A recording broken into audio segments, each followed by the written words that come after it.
Little steps can make a big impact, and that's true with a lot of things, including the quality of the air we breathe. There is a campaign underway right now about ground level ozone, the concerns surrounding it, and the little things we can all do to improve air quality here at home. We're focusing on biofuels this morning. And Greg Youell is the executive director of MAPA from the Nebraska Ethanol Board. Todd Sneller is here as well. Thanks for stopping by. Welcome back. Morning. So living in these areas that I guess have some higher pollution, sources of higher pollution, how can it impact our health? You know, a lot of people don't think of the Omaha-Council Bluffs area as having air quality problems, but we really do. On some of the hot summer days, we can have a problem with ground level ozone, and that can impact people's health. So that can affect seniors, it can affect children, those with respiratory issues, so if you suffer asthma. And then we just have a new report that came out from the EPA that talks about some of the impacts it can have if you live near a roadway or a highway with a lot of traffic on it. That can impact people with cardiovascular issues, lung issues. So it really can be a big problem for people's health. And it's not like you're going to up and move. If you feel like, you have this information now, what do you do with it? I feel like it comes down to society and all of us making better choices no matter where we live, and it brings us to biofuels. So what's the role of that as we look at this health picture? Right, so MAP has been working with this Little Steps Big Impact campaign, and the whole point is that each one of us can take a little step, do something little. You know, you probably can't move, you can't take a big step, but if you take a little step, all of that together can have a cumulative impact. And so one of the little steps that we've been talking about is alternative fuel vehicles, whether that be electric vehicles or biodiesel or ethanol. So we've been working with the Nebraska Ethanol Group to tell people about a lot of these vehicles that people don't even realize. If they have the flex fuel vehicle, that they can go out there and fill their vehicle with E85, and right now it's actually a pretty good deal. Yeah, and then I know we talked to you guys earlier this summer, and the fuel is critically important. E85 is one of those things, especially if you have a flex fuel vehicle that can really make a big impact. But you had that promotion earlier this year. It was 85 cents. Was it 85 cents? Dang, we're giving it away. We're giving it away. How'd that promotion go? Did a lot of people show up? Really quite well. We've been working with a number of local fuel marketers, trying to make sure that people were aware that they were owning and operating flex fuel vehicles, and that they had the opportunity to use these cleaner burning fuels and save money while they were doing that. So we saw over 6 weeks that we had a significant increase in fuel use once people became aware of where they could purchase a product, and once they became aware of some of the advantages, including price and the fact that it's a less polluting fuel to use. 20,748 gallons of E85 were purchased. Sounds like people got the message about the deal. Are you doing any other promotions here coming? I feel like you can't do that once and it goes well.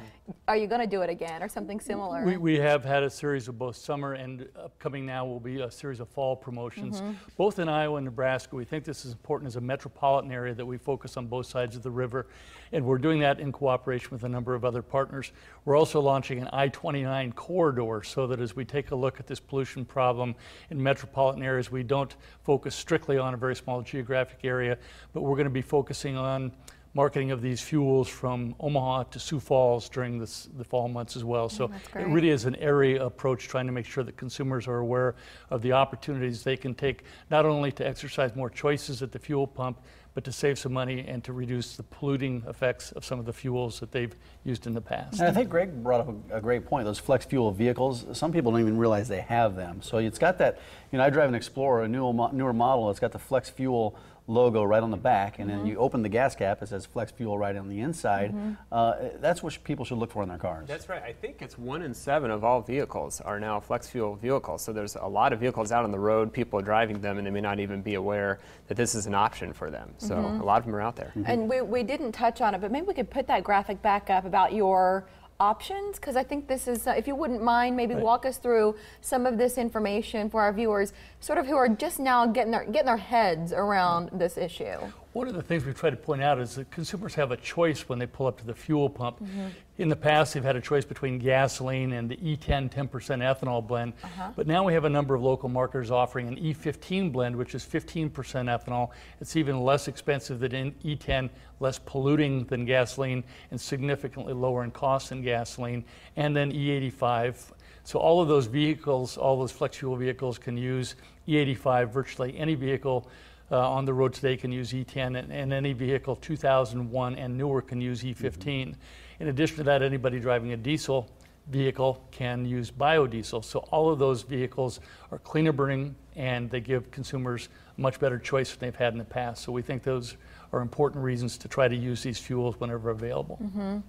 We're looking at your website right now, Greg. There's some good information there. What do you want people to learn when they visit your site? Yes, the website is littlestepsbigimpact.com. Encourage everyone to go visit and just see some of the little things that you can do. When you hear it's a hot day, ozone action day, then you can wait to mow the lawn. You have my permission to not mow the lawn that day. Thank you. Yes, other things, make sure you keep the lids on the solvents. Try and carpool. One of the things is not idling, especially as we got back to school. Don't idle if you're going to be sitting there for, say, 30 seconds or more.